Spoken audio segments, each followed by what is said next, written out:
Now we're going to be completing the sample for the inside curve. Using 15A, you'll see at the inside curve you'll be following the stitching that's just the dotted line. Again, we'll be stitching from the edge, a pivot, coming around the inside curve, and then stitching right off. Because we're sewing two things together, we will be back stitching, back stitch. When you come up to a pin, make sure to remove the pin.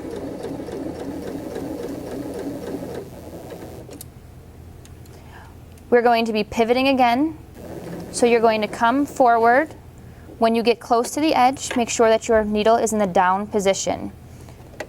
Lift up your presser foot, pivot the material, and check to see if you've come further enough. If I'm looking here, it looks like my seam allowance matches up to the 5/8 mark, so I am in good shape. I'm going to continue my stitch around the inside curve. Make sure that you allow the machine to pull your material through for you. You are just steering. Keep your concentration out here because we know this needle is going to be stitching straight.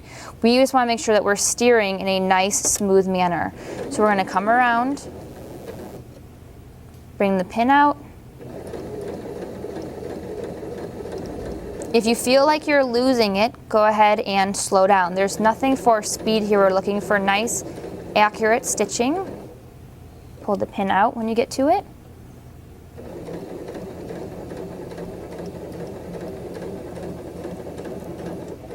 Inside curves can be slightly tough because the turns are tighter.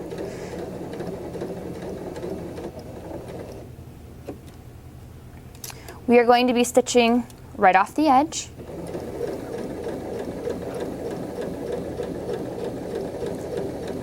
Back stitch.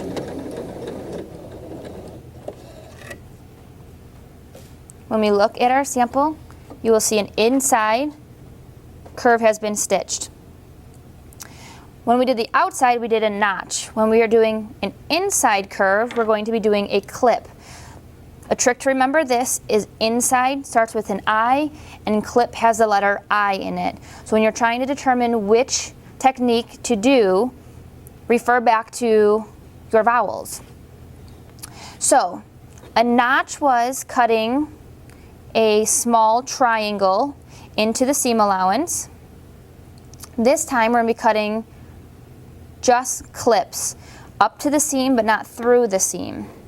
So it's nothing more than a small snip. No material is actually being cut off. And you do it through the curve.